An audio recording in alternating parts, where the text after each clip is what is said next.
I want to ask you for another example, and this is one we talked about before, Matthew 5:21-22. I think that I heard this one and I'm like, okay, that's like the connections there after you say it, it's like, oh, that's obvious, but I don't know that I would have ever made these connections myself.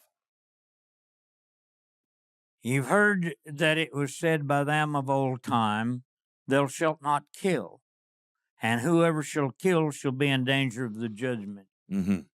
But I say unto you that whosoever is angry with his brother without a cause shall be in danger of the judgment, and whosoever shall say to his brother, Raca, Mm-hmm.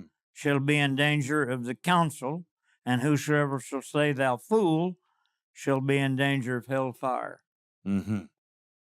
Now, I want to ask the people that are in the audience, Yeah.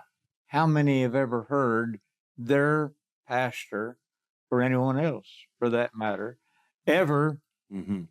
preach or give a sermon or an exegesis on this particular subject? Mm. And the answer to that question is probably very few. Okay. And certainly, even if an exegesis was given, if an explanation was given, it's not what you're about to explain. He read it to me from Franz Delitzsch's Hebrew and then explained it. And I'm like, well, that makes perfect sense. Like the people in the audience would have understood this. These were Jews in the audience at the Sermon on the Mount, standing there at the bottom of the mountain as as Yeshua was teaching and preaching, and they understood these things. שמעתם כי נאמר לקדמונים, לא תרצח, ואשר ירצח, מיוחד הוא לבית דין. Mm-hmm. Now, we might explain that in the first century in Judaism, Mm-hmm. they had certain courts of law. Mm. And they had the Bet Din, which was the house of judgment, that was actually a congregational court. Mm-hmm. But they also had additional courts that were called Sanhedrin. Mm-hmm. And the people that are watching may be more familiar with the term Sanhedrin. Yeah. Than, Which is the same thing with, as Sanhedrin. than Yeah. with the Bet Din. But Okay, they had a small Sanhedrin Mm-hmm. and they had a large Sanhedrin. Right. And the large Sanhedrin sat in Jerusalem, the council at Sanhedrin, 71 members of the great Sanhedrin. Yeah. And this says, but whosoever shall say to his brother, Raca, shall be in danger of the Sanhedrin. Mm. But whosoever Yomar Tahanaval. Wow. Yeah, this is the part. Explain what that means. Tahanaval. Yeah. Well, I'll tell you what I'm going to do is that I'm going to go to this book. Yeah. Every Man's Talmud. Okay. And I'm going to open it to page 3 that has to do with the doctrine of God, and I'm going to read. Please. Right here. Whether atheism, in the sense of dogmatic denial of God's existence, was accepted by anybody in biblical times and rabbinic times is doubtful. But both in the Bible and the Talmud, the concern was with the practical atheist who conducted his life as though he would never have to be accounted to for his deeds. In the biblical literature, the statement, there is no God, is made by the Naval. In other words, the morally corrupt person who, while acknowledging the existence of a creator, refused to believe that he was at all interested in the action of his creatures.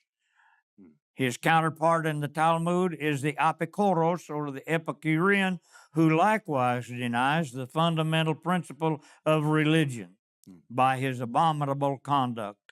The rabbis defined the atheist as one who affirmed there is no judgment and no judge in the universe, irrespective of his disbelief in the existence of God.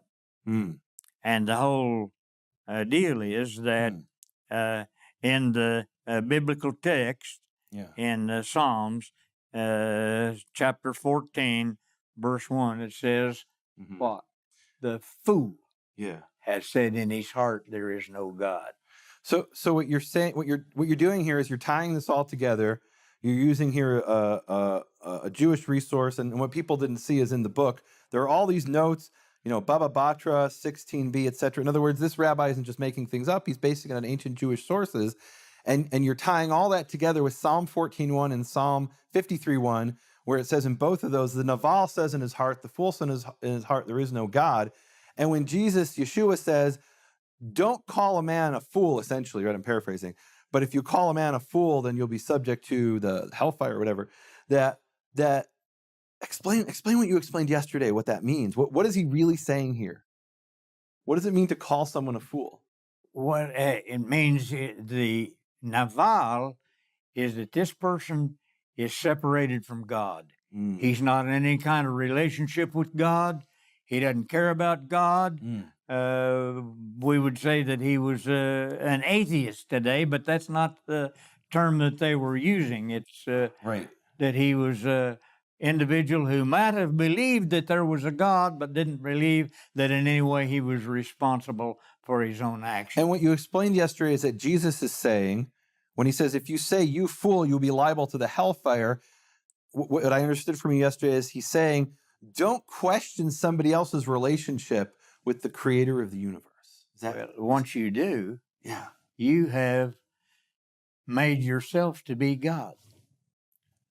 I want to reiterate this. This is powerful stuff, because what I've encountered with a lot of Christians is, and I don't think this is just Christians, but I've seen this with a lot of Christians and even some Jews.